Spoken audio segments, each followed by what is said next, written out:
आप देख रहे हैं इंडिया न्यूज 13। चलिए देखते हैं उत्तर प्रदेश की फटाफट बड़ी खबरों को।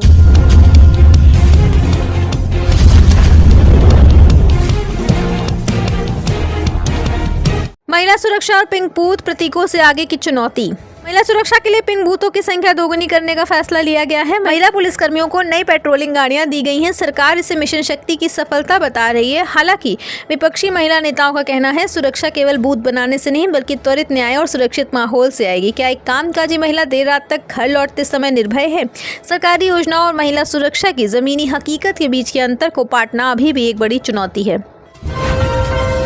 रोजगार मेला, कागजी नियुक्ति या पक्का भविष्य। प्रयागराज में लगे विशाल रोजगार मेले में हजारों युवाओं की भीड़ उमड़ी। सरकार का दावा है कि 5000 युवाओं को प्राइवेट कंपनियों में मौके मिले हैं, लेकिन सवाल ये है कि ये नौकरियां किस स्तर की हैं और इनका वेतन कितना है। विपक्ष का आरोप है कि सरकार पक्की सरकारी नौकरियों से ध्यान भटकाने के लिए इन मेलों का सहारा ले रही है।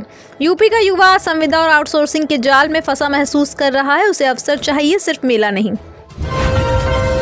मेट्रो विस्तार, विकास की रफ्तार और विस्थापन का दर्द। आगरा और मेरठ मेट्रो के अगले फेज को हरी झंडी मिल गई है। शहरों का आधुनिक होना सुखद है, लेकिन इस विकास की राह में जिन छोटे दुकानदारों और मकान मालिकों की जमीनें जा रही हैं उनके पुनर्वास का क्या?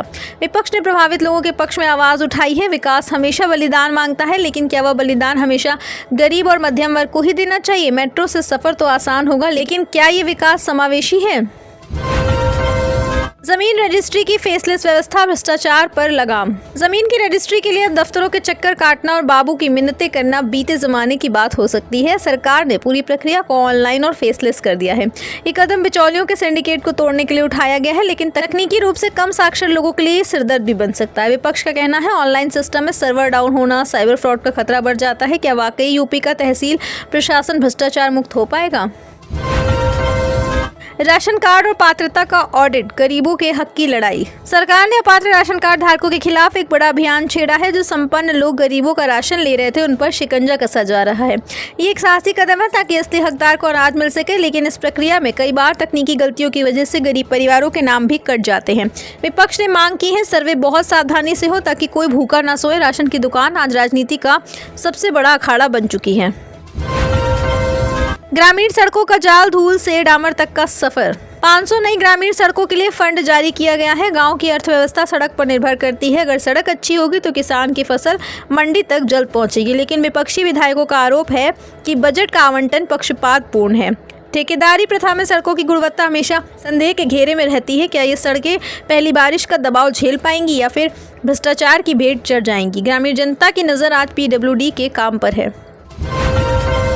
हर घर नल योजना, पानी की पाइप या सिर्फ पाइपलाइन। बुंदेलखंड जैसे प्यासे क्षेत्रों में हर घर नल योजना की समीक्षा हुई। सरकार इसे अपनी सबसे बड़ी उपलब्धि मानती है। विपक्ष ने कुछ गांव की तस्वीरें साझा की जहां पाइप तो बिछ गए लेकिन पानी नहीं आ रहा। पानी की गुणवत्ता पर भी सवाल उठ रहे हैं। जल जीवन मिशन का लक्ष्य पवित्र है, लेकिन क्रियान्वयन में जो कमियां हैं उन्हें दूर करना अनिवार्य है, क्योंकि प्यासे गले को विज्ञापन नहीं, पानी चाहिए। धार्मिक पर्यटन और स्थानीय अर्थव्यवस्था, विकास का नया चेहरा।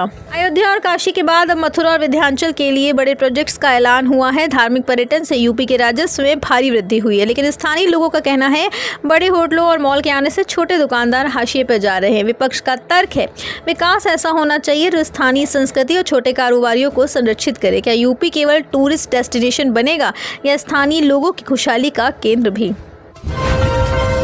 प्रदूषण का कहर, NCR के शहरों का दम घुटता भविष्य। गाजियाबाद और नोएडा में प्रदूषण का स्तर खतरनाक श्रेणी में पहुंच गया है। NGT की सख्ती के बाद औद्योगिक इकाइयों पर जुर्माना लगाया जा रहा है। सरकार पर्यावरण संरक्षण की बात कर रही है, लेकिन हकीकत यह है कि ग्रीन बेल्ट सिकुड़ती जा रही है। विपक्ष का सवाल है कि क्या केवल जुर्माना लगाने से हवा साफ होगी? हमें विकास और पर्यावरण के बीच एक संतुलन बनाना होगा, वरना हमारी आने वाली पीढ़ियां स्वच्छ हवा के लिए भी तरसेंगी। युवा स्टार्टअप्स को मदद, क्या यूपी बनेगा सिलिकॉन वैली?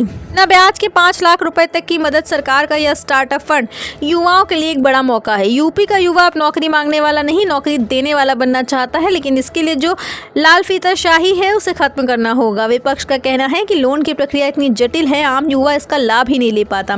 क्या ये योजना धरातल पर उतरेगी या बैंक की फाइलों में ही दबी रह जाएगी? आप देख रहे हैं देश का number 1 Hindi news channel India news 13, मतलब भारत की आवाज।